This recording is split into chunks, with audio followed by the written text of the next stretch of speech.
Hi guys! Magandang hapon! Welcome back po dito sa Gandara Saryo Channel for Showbiz Update. Andito na naman nga po akong muli nagbabalik.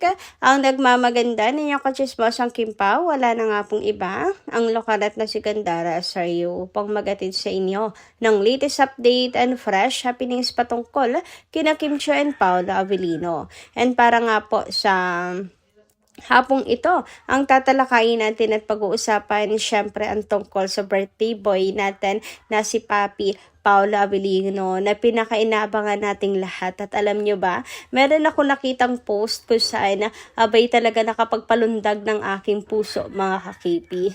Kaya naman isi-share ko din po sa inyo to para maging masaya rin po kayo at maging kompleto ang araw ngayong birthday ni Paolo Avellino. Pero syempre bago po ang lahat ng yan, tumutok lang po kayo sa ating daily updates at pag-uusapan natin yan. Sa mga di pa po nakaka-subscribe sa ating channel, maaari lamang na pindutin po ninyo subscribe button natin at notification bell na nariyan sa baba upang kayo po yung maging updated at ma-notify at may bago tayong chika at balita hinggil sa Kimpaw. Basta mga balita na may kinalaman po kina Kim Chiu and Paula Avellino, sagot na po natin yan. And nais din po pala natin magpasalamat sa atin pong subscribers na nakatutok araw-araw sa atin pong daily updates sa pamamagitan po ng pagbabasa ng komento. So narito nga po ang comment ni Ma'am Norma Dayag. Maraming salamat po sa inyo at shout out. Gandara, yes, very true. Paulo's personality traits is similar to my son who is same in birthday, May 13. Ako naman, kahapon yung birthday po ng aking panganay. May 13, May 12, magkasunuran sila ni Pao. Ngayon naman, sa inyo pala. May 13, ka-birthday din ni Pao. Kaya mas matanda yung anak ko ng 4 na taon. Introvert din siya, but the most lovable traits is one man woman. One significant traits niya ay masinop sa pera at he wants everything in order. Another striking point ng mga introvert, siya ay malinis sa bahay at ayaw niya ng topsy-turvy na bahay na magulo. Coupled with the traits and very thrifty. Not for bragging, Gandara, workaholic siya. After work, then he still managed to clean his resident house. Kasi yung asawa niya ay nag-work din, so she knows na pagod din siya sa maghapon. Gandara, hindi sa pagmamayabang, engineer siya dyan sa Marilao, Bulacan. At yung asawa niya ay accountancy sa isang prestigious company sa Manila. But they live in Marilao, Bulacan. God bless you, Gandara and family ninyo. Kayo lang, pinagkakatiwalaan ko na legit vloggers. Itong mga kasama mo na binabasa ko lang mga vlogs nyo. There's TV, Chika Patrol, Ray and Tonton, Marisol Academy. But you're always the first na binabasa ko yung vlogs mo at mag-comment na ako. Thank you, Gandara, for your updates to Kimpaw. Happy Mother's Day to all KP seniors fan of KP. Included kayo mga seniors who tagged me as a basher of KP. Thank you so much, Ma'am Norma Dayag, at ako'y kabilang sa inyo pong pinagkakatiwalaan ng mga vloggers ng Kimpaw. Pero grabe no, ang dami niyong oras kasi ang dami niyo rin pong sinusubaybayan. Ang dami niyong oras para po sa mga updates kina Kim and Paolo. Talagang mahal na mahal niyo ang Kimpaw. And ganun din sa ibang mga seniors, for sure, marami rin po silang sinusubaybayan. And hindi pa yun enough dahil, syempre, for the scroll pa din and for the comment pa rin sa mga dumadaan na post sa Blue Up. And wag kayong kapag ipagyayabang niyo yung anak niyo. No, don't sorry. Kasi alam niyo, ang sarap ipagmalaki talaga ng anak. Lalo na't ginawa niyo yung part niyo, yung best nyo para maging ganun sila. 'Di ba mga kakimpaw? Pero grabe, Ma'am Norma Dayag. What a coincidence lang din. Naka-birthday po niya si Paula Avellino, May 13. Siguro, masayang masaya kayo kasi parehas po sila ng birthday, di ba? Anyway, dumako naman po tayo dito sa pagkaka-nominee nga po ni Ma'am Shi Angelica, mga kakimpaw, kung saan makikita nyo nga po dito sa post niya na si Kimi talagang lumulutang ang picture. Isa po sa mga nakapuso dito sa post ni Angelica na talagang alam mo na super happy po siya para kay Ma'am Shi Angge. 'Di ba? Anyway, napa-comment ka din po dito si Kimi ng congratulations, Ma'am Shi. So, nauna na po nating batiin kahapon si Angelica sa kanya pong pagka-nominee bilang Best Lead Actor Female. And deserve niya yan, mga kakimpaw. Angelica Panganiban kaya yan. 'Di ba? Wag po natin isipin na best friend siya ni Kim. I-wipe out nyo muna yan sa utak nyo. Isipin nyo lang muna na siya ay si Angelica Panganiban na not connected kay Kimi, mga kakimpaw. And marirealize mo na talagang deserve niya yan Hindi dahil sa bias natin kasi best friend siya ni Kimi. But as Angelica Panganiban. Angelica Panganiban yan, be. Mga nanay, mahusay na actress. Ano pa lang po yan, bata pa lang, child star, mga kakimpaw, nagpapamalas na po yan ng acting skills. And may napatunayan na rin sa showbiz, mga kakimpaw, kaya naman deserve niya talaga ng mga karangalan, mga kakimpaw. Sa big name din kaya ang isang Angelica P, mga kakimpaw. 'Di ba? Congratulations again, Ma'am Shi Angge. Samantala, dumako naman nga po tayo dito sa ating birthday boy na napaka-pogi, mga kakimpaw, na para bang hindi tumatanda. Nadagdagan na naman ng isa ang kanyang edad, pero grabe ang face card. Wagas, mga kakimpaw, super pogi, parang vampira. So, eto nga po, ngayong araw, grabe, inulan nga po ng pagbati si Paula Avellino. And ilan lang po ito, mga kakimpaw.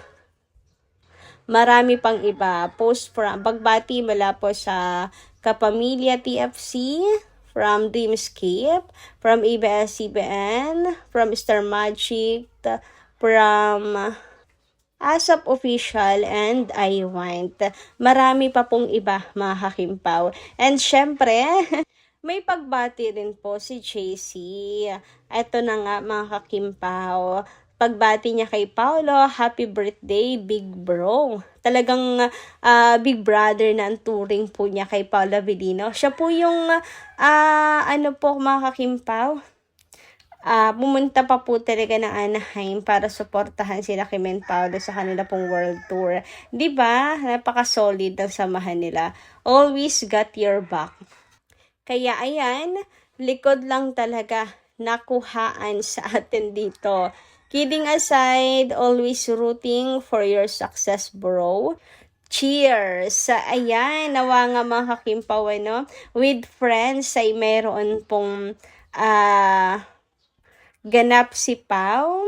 Pero hindi naman po umiinom na si Paula Avellino ngayon, mga kakimpaw. Pero sure, nandyan po ang mga friends niya para batiin po siya at i-celebrate ang kanyang birthday. Anyway, sabi naman dito, happiest birthday and happy 20th anniversary in showbiz, Paula Avellino. Forever best boy. Paolo 20th anniversary, #happy birthday Paula Avellino. And happy 20th anniversary. Grabe, same talaga sila ni Kimi, no? Parehas pong nag-birthday at parehas pong magse-celebrate ng 20th year anniversary in showbiz. Grabehan nga yun. Talagang tinadhana silang dalawa, no? Tapos, Kojak sign nilang dalawa, parehas Taurus, mga kakimpaw. Abay, mapapasana all ka na lang talaga. Anyway, sabi nga dito, happy birthday Paula Avellino and happy 20th anniversary in showbiz. As someone who truly looks up to you. And Kim Chu, diba? Ito po ay binabasa ko dahil kasama rin dito si Kimi. I just want to thank you for inspiring me in so many ways. Grabe, pahirapan ang liliit ng letra. In a world that can sometimes feel cruel and exhausting, seeing your journey, personality, and passion reminds me that it's still possible to stay grounded, kind, and genuine. Your calm and mysterious personality, quiet confidence, and nonchalant charm make you unique. But what inspires me the most is your kindness and the way you carry yourself with humility despite all your success. You inspire people not only through your acting but also through your character as a person. For 20 years, you've touched so many lives with your talent and dedication. Thank you for continuing to inspire people like me to keep going, dream bigger, and become better every day. Wishing you more birthday, happiness, success, peace of mind, and more beautiful projects ahead. May you continue to shine and inspire more people together with Kim Chu. Hoy, grabe, together with Kim Chu. Diyan mo talaga makikita na talagang iisa na lang ang Kim Pao. Hoy, grabehan. Anyway, speaking of Kim Chu, eto na nga mga Kim Pao. Alam nyo ba, tuwan-tuwa ako at tumatalo ng aking puso dahil dito. Grabe, bagay na bagay kay Pao. Na meron siyang mini-me ni Kimi. May mini Kim po siya, mga Kakimpaw. Nakita ko lang to post po sa Blue Up. At cute na cute ako, mga Kakimpaw. Bagay sa kanya ang ganitong role. Ang maging father, maging daddy's girl ng isang mini-me ni Kim Chu. Huy, ang cute. What if one day, di ba, masaksihan natin yung ganitong, bagong phase or yugto ng buhay ni Paulo at Kim, mga Kakimpaw. Yung ganitong klaseng binding, father and daughter binding, mga Kakimpaw. Huy, grabehan naman ngayon. Grabe, pero legit talagang sobrang tuwan-tuwa ako. Totoo naman talaga, diba? Super bagay, mga Kakimpaw. Na-excite tuloy ako na magpamilya na silang dalawa ni Kim. So, sabi nga dito na nag-post, Happy 30th birthday sa nag-iisang ama at haligi ng Kim Pao family. Huway! Paolo Avellino. Ang ama na super sweet, 20 years na nagmamahal sa ina ng Kim Pao. Ang lakas at kahinaan ay si Kim Chu, ang natatanging dahilan ng laging pagngiti ng kanyang mga labi. Kagwapuhan. Buti na lang na ibalik sa dati ang pagiging charming, young looking, neat and clean at maporma because she's here finally. We wish ang ating tadhana ay malawak at maayos ang plano dahil ang tulay nito ay si HYWH. Sino po yan? God bless every minute, every day, endless blessings with Kimi. God bless sa pag-uwi nyo. May 13, 2026. Hashtag Kimpao. So, ayun lang po muna ang ating update guys para po sa hapong ito. Maraming salamat po sa inyong pakikinig. And kita-kits po muli sa mga susunod pa natin chika. Maraming salamat at ingat po palagi.